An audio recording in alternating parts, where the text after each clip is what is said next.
Well, aren't we a cosy little group? Thank you for coming. It's a very nice event that we have today. Who the heck are we? The Western Harbours Alliance.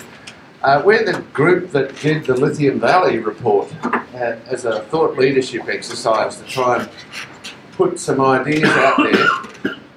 And this is the follow-on. And we began to think, well, what do we do about that Kwinana area in order to help promote these ideas that we had? And I didn't quite know what to do next. And then Cain dropped out of the sky. Fulbright Fellow, Industrial Fellow, Industry Fellow. So it's a new category of Fulbright, very hard to get. Not from just an academic background, but from an industry background, and enabled to come for a short period to help share ideas that come from America and to learn from us and to continue the dialogue. So that's what a Fulbright is set up to do. It's been happening since the Second World War. It's a very great institution. I was a Fulbright Fellow in the US, and it's a fantastic opportunity.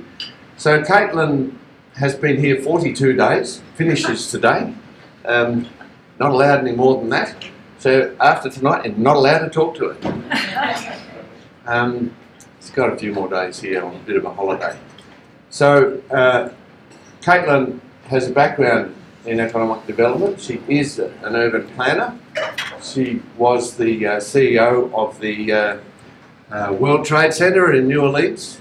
She has worked for the Obama administration in economic development for the region in the southeast. No small thing. And she's got special ideas about special economic zones and what they can do to accelerate global competitiveness. So we thought, that sounds good, we'll have one of them. So here's Caitlin Cain.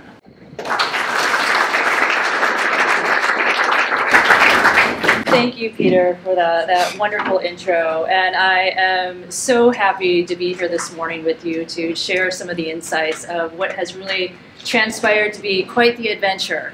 Over 40 stakeholder interviews in 42 days, to the degree where once I landed at Perth, I was rushed to the first interview. So we have really utilized every single moment to gather as much information as we can.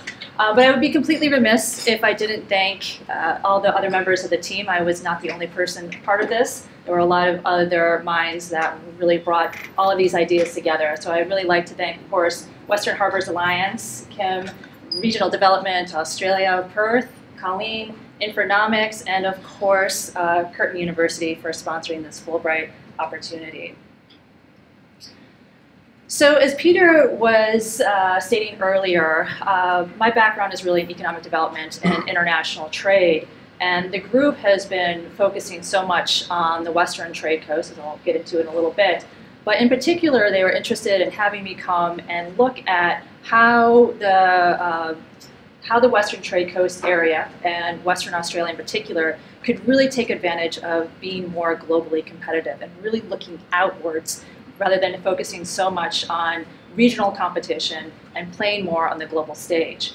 Why is this important? Well, the recent reports on economic competitiveness came out in 2018, showing that there is room for growth in the Australian marketplace in terms of its overall competitiveness. Australia is lagging behind its peers in international trade competition on a number of metrics. So there is certainly opportunities to strengthen that on the global stage. Additionally, when you look at the opportunities, particularly within the Western trade coast, there are opportunities to strengthen export potential. Western Australia does a great job in terms of having a trade surplus where your exports are exceeding your imports. But if you look a little bit more regionally and you drill down specifically to the Fremantle, WTC, Western Trade Coast area, you'll see that there's a trade imbalance, right? So which needs to be self-corrected.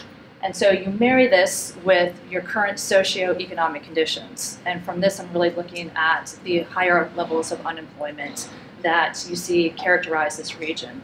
Right now, Western Australia has an underemployment rate of about 6.6%. However, within the Western Trade Coast, the unemployment is about 9%.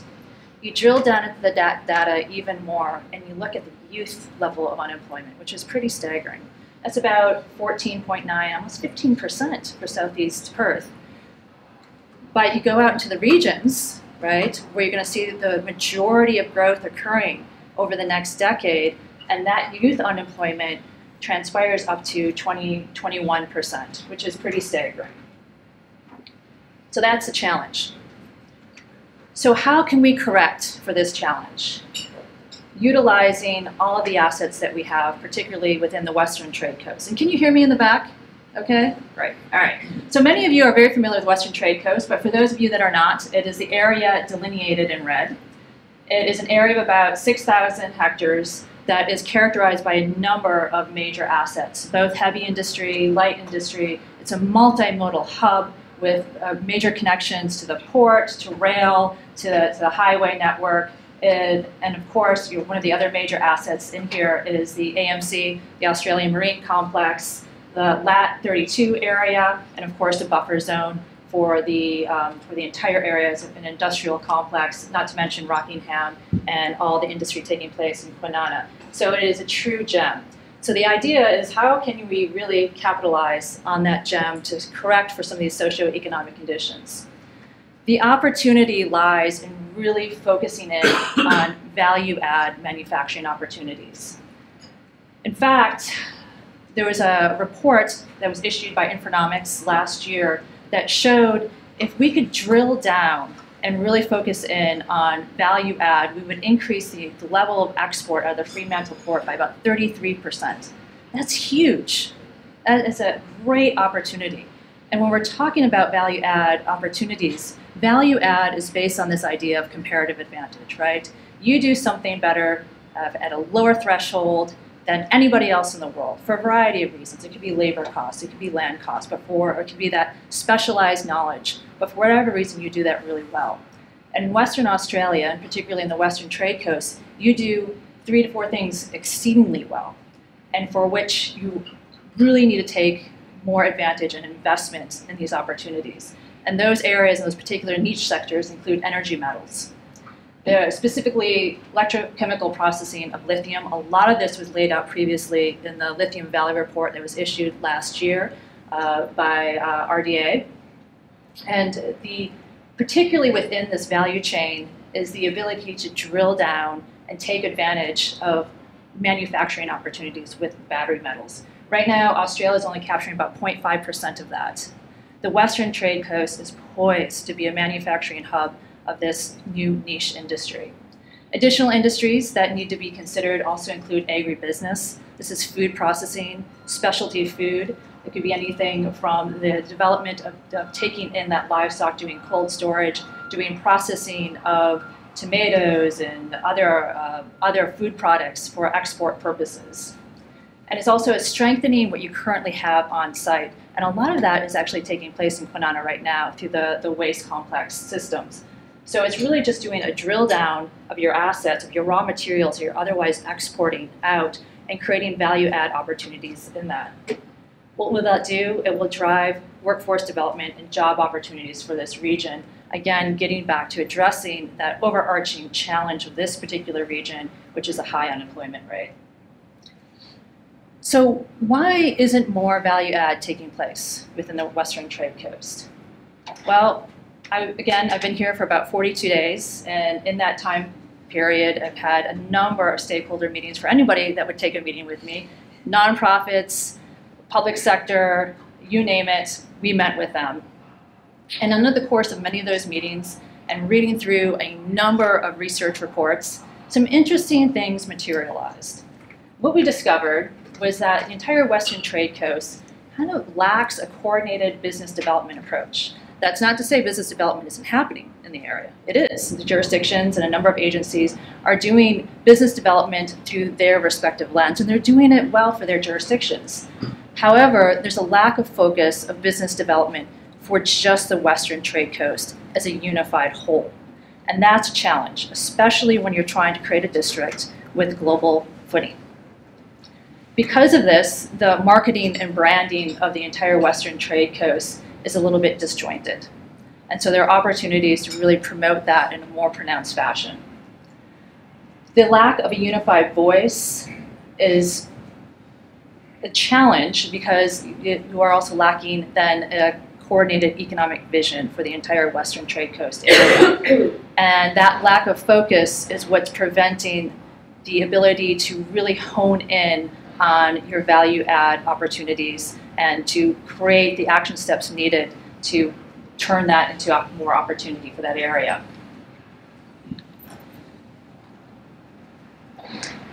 So again, why is this happening? Well, this map just generally shows all the jurisdictions that are currently operating right now within the Western Trade Coast. As you can see, there are about 7+ jurisdictions, many of which kind of overlap. And so when you're undertaking business development opportunities, it gets very confusing to an outsider, specifically an outside site selector, in terms of what is that appropriate front door for entry into the Western Trade Coast. And so there are multiple entry points at this point. This diagram essentially takes what was shown in pictorial form and diagrams it out, and essentially shows you all the different economic development components within the Western Trade Coast right now, and the various jurisdictions that play into that. So as you can see under actions, this would be what a typical economic development organization would be focusing on in a bounded area. Approvals, policies, workforce development, business development, R&D, and oftentimes joint ventures. The different agencies and organizations are currently playing into that at various levels right now, and it gets very confusing. However, the outcomes are still pretty strong. You have an incredible amount of assets in the Western Trade Coast right now. There is a lot of activity taking place. It's not that there isn't activity taking place, and that it's not that it's not strong, it's the degree of strength, right? And when you are competing on a global level, that increment becomes that much more important. And so the question then becomes, how can we become more of a global positioner? And it would, taking a different approach, help us get that extra value. And that value that you would capture would be, again, by focusing in on value-add manufacturing opportunities, which aren't as pronounced right now. So how do we get there? Well, the team kind of took a step back and looked at all of these issues that are affecting the Western Trade Coast right now and said, you know what makes a lot of sense is a streamlined approach, a governance model that creates one front door to the Western Trade Coast. And for this reason, we are suggesting that a special economic zone or a single management entity makes the most sense for the governance of this particular geography. And that, again, is needed to streamline all the jurisdictions that are taking place within that particular area to create one unified voice. What that provides to you is the ability to really do business development in a very coordinated fashion, and an SEZ that can really help to prioritize an economic vision and corresponding enhancements and infrastructure investments that are needed for that area. SEZs are not new. They have been around since the late 1950s, started in Ireland in 1959, and have actually multiplied to the thousands across the world. There are about 4,500 special economic zones operating in various capacities all around the world. However, there are none in Australia. So Australia remains an outlier, being one of the very few developed countries without a special economic zone. The question is, how long can you continue to compete this way, right? What are you losing as a result of not having what your other global competitors currently have? So what is an SEZ? We talked a little bit about this. Again, an SEZ has different definitions based on whichever country or jurisdiction it's taking place in. But an SEZ, in a very, very simple framework, essentially is just a single management entity really focused on a specific bounded area or geography. And an SEZ that is very sustainable is one that's based on this idea of comparative advantage. Again, it's honing in on what a jurisdiction does really well and investing in those assets. And it's correcting for socio-economic challenges of that particular jurisdiction. That's what makes SEZs very sustainable. So in the instance of the Western Trade Coast, it's really looking at opportunities for niche markets in lithium, agri-processing, other energy metals, recycling opportunities, metal fabrication, but correcting, again, for that high unemployment challenge. So how does an SEZ really make this area much more competitive? Would business as usual be just enough, or would this be that additional increment that you would need to be that much more competitive on the global stage? Well, an SEZ, because it streamlines a governance approach, it makes it easier to do branding and marketing of this entire district. That is incredibly important when you are trying to market the assets of your region at a global level. This is what international site selectors are really after, right? They're after that ease of brand and identity and that ease of access, so they can go to one entity to get the information that they need about a specific site that they might be interested in for their industry. And it might be a technology industry. It might be a manufacturing, a metals industry, but whatever it is, there's one entity that's responsible for navigating that person through that process. So that ease of doing business is incredibly important when you are trying to compete globally, as is the labor availability and incentives. All of this works into the governance structure of a single management entity. The other benefit of a single management entity is because now you have one voice, right? One unified voice. You have one entity that is going around and making sure that there's a unified vision for this entire district. And from that vision, there's a corresponding infrastructure plan, there's a corresponding enhancement plan that all feeds in to the benefit of where the WTC is going to be 10 years, 20 years out. And in the case of the Western Trade Coast, there's a plan for workforce development, right? And so meeting with a lot of industries, that seems to be one of their overarching concerns, is no one's quite sure what's going on and how workforce development is being coordinated. State is doing some things, other industries are doing other things, but there needs to be more emphasis put on pathways, especially for youth, and opportunities in the Western Trade Coast. So if you were to consolidate operations into a single management entity, there's an entity that could work specifically with industry, specifically with state and local jurisdictions, to make sure that those pathways are being very clearly marketed to a specific demographic that's going to be the workforce of tomorrow for this particular region. So again, what are the benefits of a SEZ, or single management entity? Jobs, right? That's why they're created. They're created really to address a lot of these socioeconomic issues that plague many countries and many regions all around the world. The unified governance structure strengthens your image, your brand on the global footing. And there are also advantages for small and medium-sized enterprises that locate within an SEZ. And I'll get into that a little bit more when we talk about a foreign trade zone. But there's a bit of a misunderstanding that SEZs are only great for large corporations. That's definitely not true. The advantage of a single management entity or special economic zone is that they become an advocate. They become an advocate for policy and advocacy needs within that district, specifically focusing on small business needs. Some countries have been very successful at instituting set-asides for small businesses as a result of this governance structure, including local content rules. So in theory, if a single management entity is coordinated and developed within the Western Trade Coast, you would then have an advocate for these sort of SME concerns, which otherwise gets diluted through typical business operations. The other benefit of the single management entity is that you can enter into joint ventures. And by joint ventures, these are also partnerships with universities and industry on really helping to drill down on R&D opportunities that are specific to your regional needs. This is huge. This is where consortiums come into play. And then the spin-off of that, of being the business incubators and the accelerators that really help to drive that next generation job growth and more business opportunities, specifically when you're talking about the ability to commercialize products that comes from a lot of the JVs. So the diagram actually just shows an example of job growth within Poland. Poland, a very, very small country in comparison to Australia, has about 14 SEZs. And since 2015, they've seen substantial growth in jobs and also in terms of the level of employment for small and medium-sized enterprises. So one of the other layers that we are considering as part of the overall plan to really incentivize more value-add manufacturing is this idea of creating a foreign trade zone.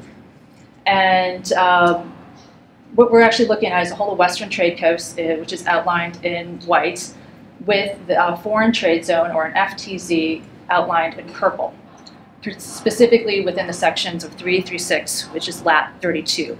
And those sections, because there has not been much planning proposed for that area to date. Now, what is a foreign trade zone, and why is that needed?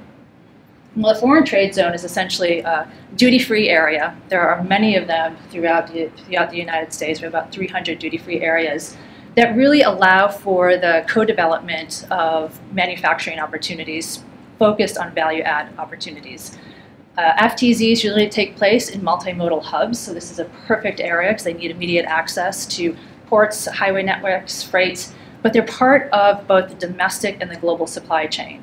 FTZs appeal to both domestic businesses as much as they do international businesses.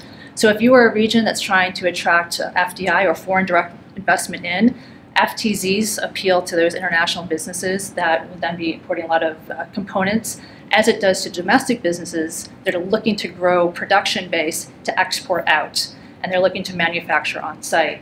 So an FTZ would be really beneficial to those sort of companies that are importing in a lot of components, and then they need to reassemble those components.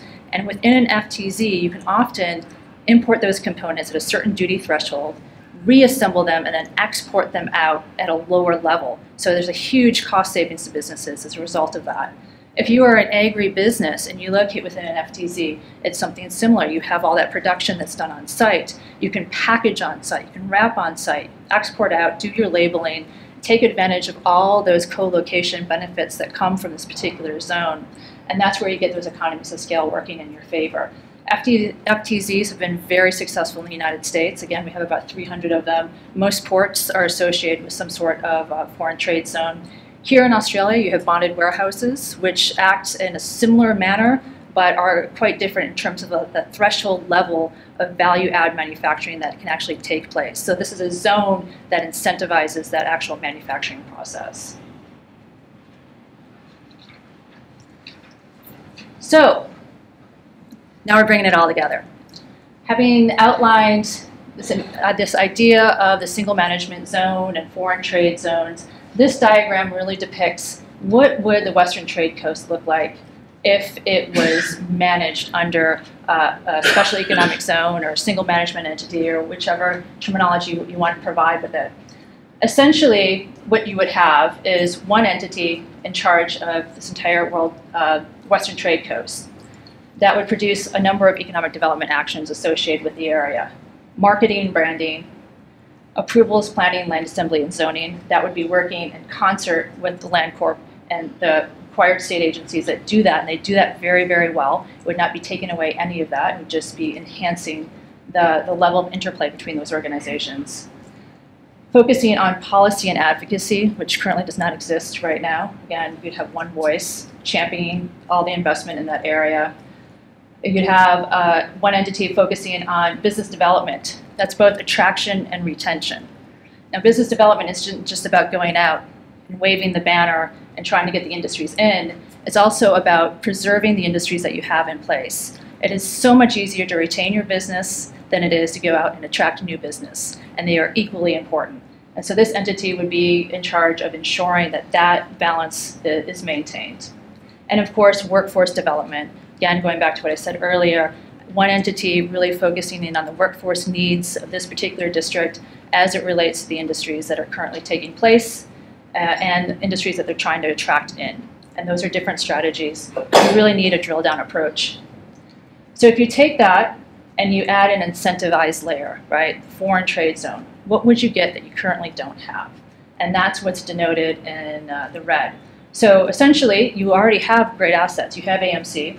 You have some minimal value add that's happening right now, and especially with defense and waste, and you have a lot of heavy industry in that area. But what you don't have, which is going to be your differentiator for decades to come, is the value add that you capture in investing in new and emerging industries. The lithium valley, the energy metals, the battery manufacturing, that is huge. Agri-food processing, which appeals especially to the regions. Recycling, the metal fabrication, that has a great symbiotic relationship with a lot of the work that's already taking place in the AMC area. So with that, what are we recommending? As I said, we've read through all the reports, I'm sure not all, but quite a few of the reports that are out there. And essentially, all of these steps are an implementation tool for what currently exists. It's just a way of reorganizing those puzzle pieces in a streamlined approach, a management approach. So essentially, we are recommending to implement opportunities number 9 and 10, which have been outlined through the Westport Work Streams report, and develop the Western Trade Coast as a single management entity to implement all of these action steps that need to take place within the district. Again, that entity to resolve land use issues, to promote business development opportunities, marketing, branding, advocating for policies and preferences.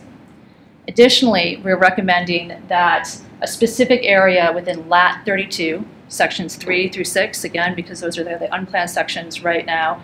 Unplanned meaning, at least I couldn't find any research reports about what the vision of those areas are going to be, as a potential area for a foreign trade zone. That's where you would get the value add manufacturing components commingling. And then finally, utilizing this management approach, this single management entity, the special economic zone approach, to be applied to other areas, the SIA areas that have been identified by the state as opportunities that are important for industrial development. So what needs to happen next in order to make that a reality? Well, the single management entity needs to be enabled. It needs to be an autonomous entity that can work to represent that specific bounded area of the Western Trade Coast. And so in order to do that, we pulled some, and we're looking through some existing legislation that might be a good precedent from which to look at in terms of enabling legislation. Ports Authority Act, the Regional Development Commissions Act, Western Land Authorities Act, and interestingly, the proposed infrastructure WA bill, which focuses a little bit more on infrastructure needs, but there are going to be a lot of those needs within the WTC area. So those may be a good precedent to look at in terms of overall enabling legislation. Regardless of what legislative approach gets taken, the most important takeaway is what are the needs of the single management entity and how can you solve for those needs. So it's incredibly important to think about the SEZ as needing to be independent, needing to be solely responsible just for that particular geography of the Western Trade Coast. It needs to have a funding arm. You know, the ability to take on debt, the ability to raise money, the ability to borrow, the ability to joint venture with a variety of different organizations to push through policies and programs that are important to the Western Trade Coast. And most importantly, it needs to be a public-private combination of representation on this board.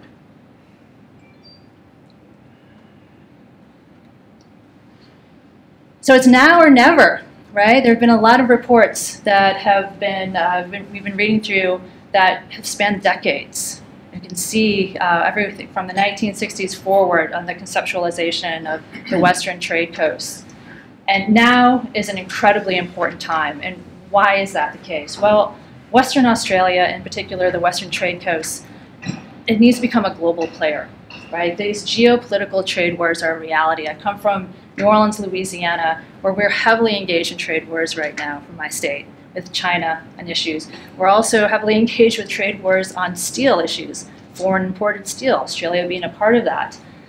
Lithium is tomorrow's steel, right? So there is a great opportunity to really hone in and own that industry of tomorrow and to protect it and to ensure that this is going to be generating the workforce and the competitive advantage that will set Western Australia apart on the global stage. Incredibly important to start investing in that today. What else is another threat? Encroachment, right? So there's a land buffer around the entire Western Trade Coast, which is incredibly important. It's very unique. We don't really have land buffers like that in many areas of the states, but it's being encroached upon. And so the more you delay, the more encroachment you get, which is a huge issue for this incredible asset that you have, which is the Western Trade Coast. Business uncertainty is another threat, right? The boom and bust economy can only go on for so long, but you have to start thinking about that next generation workforce. What is that going to look like? What is that industry of tomorrow, and how can you invest for that?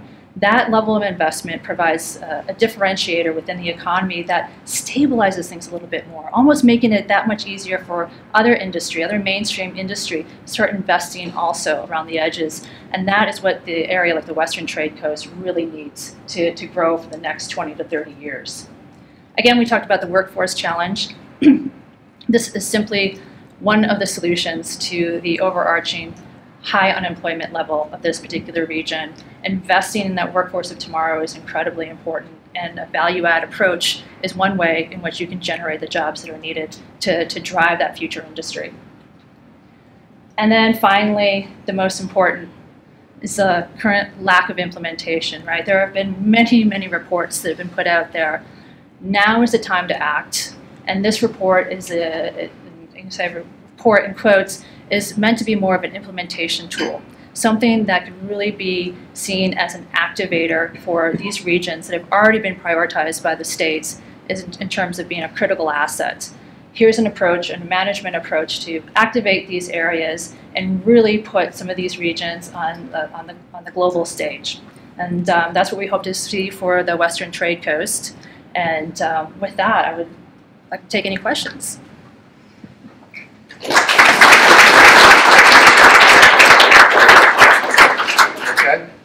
I'm going to jump in with the first question because I just wanted to clarify the word independent, which may cause people to think it's going to be a new fiefdom that's set up like the independent entity out in the wheat belt that had its own kings and queens. This is the word independent increasingly applies to those governance systems that involve a lot of private sector decision makers in the board. I was on Infrastructure Australia, its majority was from outside government providing advice to enable it to have independence. It's set up as an independent advisor to government, and that is more the flavour, is it not, of what we're talking about. I don't think we'll be tax, tax-free and no, it's not an independent agency. It's an independent voice that you need in order to do business development within that area. What has been the attitude of some of those who've spoken to the higher level? I understand you may have spoken to the Premier and probably some Director Generals.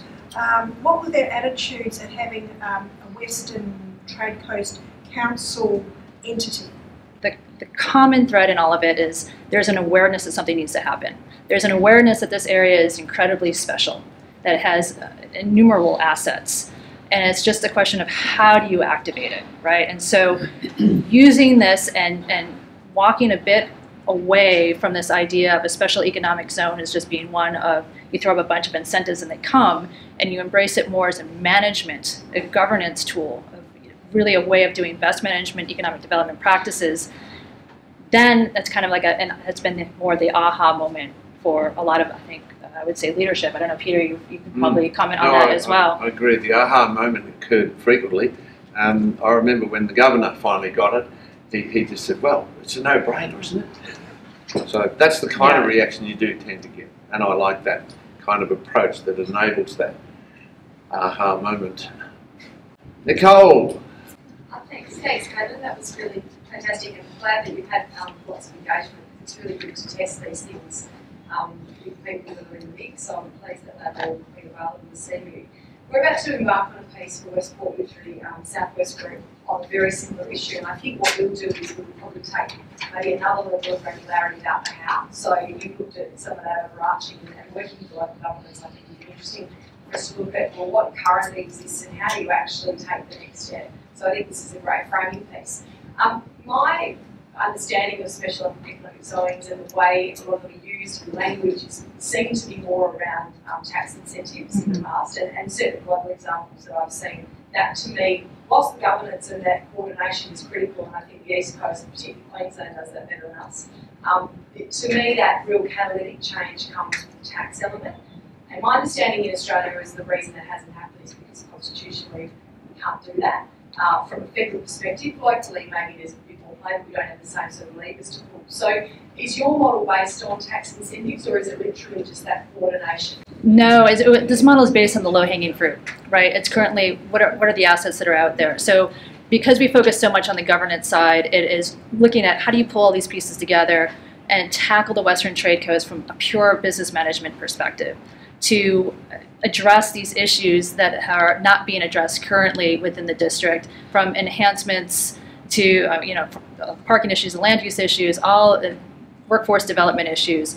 If you rearrange those puzzle pieces and do a drill down in this approach, then you have an entity that is specifically focused on that, driven by the metrics of success, those action boxes being those metrics. Incentives, though, to get back to your earlier point, those are important, right? Many SEZs all around the world, and I come from one where we offer a ton of incentives. And it is a reality that's out there. So when you are thinking about how do you stack up about global competition, incentives certainly come into play.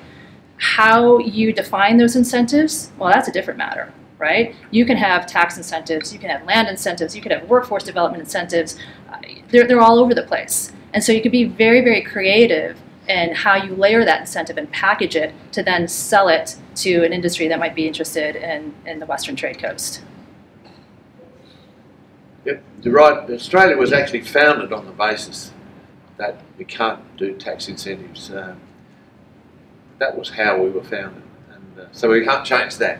And but there are lots of other incentives. I just think sometimes in the language, people understand these things in a certain context. So in the messaging of this work, I know some of the public reaction I've had is, well, why are we talking about this? We can't do it. So maybe we need to come up with a slightly different term, so that people don't automatically think of Ireland or think of other places in the world. But I think all the government stuff you talk about is spot on. Yep. We've been told many times to get a different name for it. And in the end we said, well, this is an international term and it's used in many different ways, but it's about economic development. So special economic zone is actually what it would be. And we define it without those tax incentives that you can't do, that's all. I just think we, by calling it something else, do you actually make anything different, really? It's sort of just hiding, I think. We need to get on with doing it, really. That's the main thing, not what we call it. In some of the reports that you read, they talked about local government authorities handing their authorities over to this management board. When you showed that map with all the different layers, is that something that you're envisioning in your model would happen, to create that single management entity? And then, secondly, did you speak with anyone from the Australian Defence Force or Border Force about the federal? Certainly deal with businesses that import a lot of components, right, and would see the benefit of value adding and then re-exporting in terms of cost savings for that. To your other question, one of jurisdiction and power play between that, it is not extracting or removing power from any jurisdiction. It is simply streamlining management of an area. Are you familiar with business improvement districts by chance? Right? So business improvement district, you have a city that has unclean streets, lacks lighting, lacks street canopy enhancements, landscaping, all of that. Things don't happen in an area if nobody is there to focus on it. If there's not a responsible entity that you can go to and say, why does this look like this, right? It's been proven time and time again that you need that level of focus. So essentially, this management strategy is no different than a business improvement district, right? It's creating a single authority that can really drill down on some of these issues. And it goes beyond marketing, right? This is an authority or an entity that is very pronounced and has economic development capabilities. They get the workforce development challenges and how to solve for that. They understand attraction and retention and how to solve for that. There's a certain level of skill set that gets overlaid within this particular district to take it out of the local context and put it on a global map, which requires a certain level of management and a certain level of expertise to be layered into that just isn't there right now. I think the best example Caitlin gave to me was, if a business comes in and finds that there are lots of different jurisdictions to work with, they find that it's a real runaround. By the time you get back to where you started, they've changed, and it is a matter of focus. And if a business comes in and says, look, we need a workforce in 18 months that has these skills, where do you go to at the moment for that? And how does that coordinate with all the other approvals that are happening? And in some of the work that Caitlin's done, they would get a commitment to say, well, in 18 months or 2 years, we will have the engineers trained in this particular area who could be available to become part of your workforce and enable that to happen. Now that's a kind of economic development skill that I don't see happening yet here. And that's a Is that right, Chris? It is under construction in the Kwinana industrial area at the moment, and it is. It got through its planning approvals process, land use planning approvals process, and state approvals in 12 months. And there's another essentially identical but larger. So it's appropriately located and everything. So there's a new, larger, same process company that's going to go through this planning approval process not 500 metres away from the original one.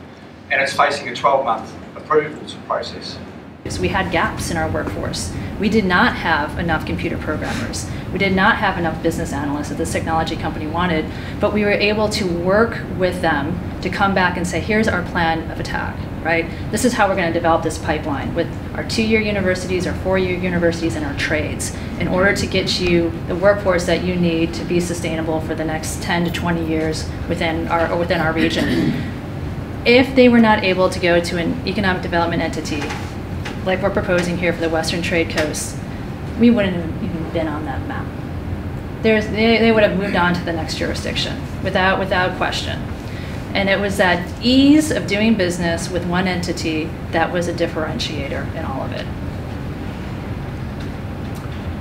The example that Chris gave, you can do strategic environmental assessment across that whole area that's Western Trade Coast, so that a whole range of approvals are in place if you fulfil the requirements. You don't all have to go through identical processes one after the other, which is what we do generally. But the strategic environmental assessment is in the Act, and it enables environmental assessments to occur if you get ahead and do that there. So that's an example of what this body could do. Absolutely in support of what you're proposing. It's something that's been my mission for several years, and we're working on all of those fronts. With the advent of a planning group, business development groups that you're advocating, all of the constraints for the existing constraints in the Western Trade Coast get fixed. We are constrained by current port access, we're constrained by rail access, some minor constraints on roads, but some big opportunities. We're constrained through lack of available process water into the future. We're constrained by long-term gas contracts at the right price. At the government side of things is a nightmare, with 3 local governments and numerous government departments, as you've said. We've got a planning department that seems to favour the interests of residential property developers over the interests of the state's premier industrial area. Cracking through that seems to be impossible. It's so opaque. So what you're proposing is exactly what we want to see. Oh, it looks like you're ready to go. Can I introduce Cameron Edwards? He's been a giant in this whole project. I'd like for you to put your hands together for Caitlin Cain. She's made a magnificent effort.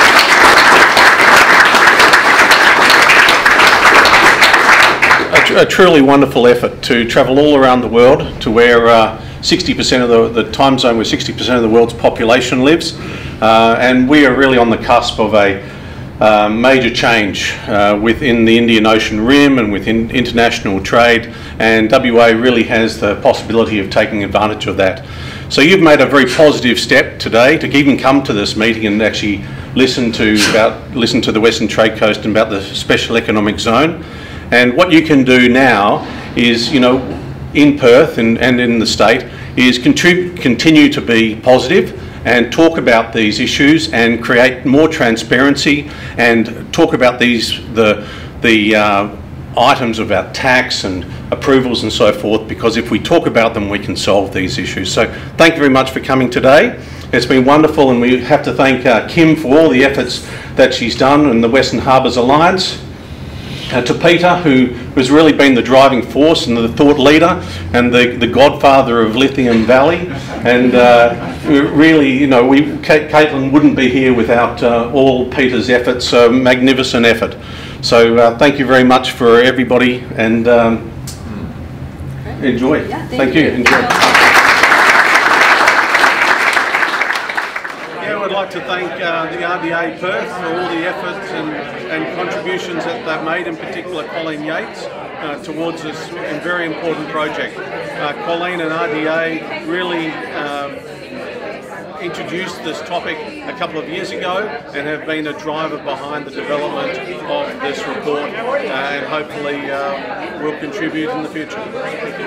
This is absolutely fundamental for us to move forward into the future as we become the portal for Australia to the Indian Ocean region. We can compete on a global scale to find better ways to become productive and sustainable.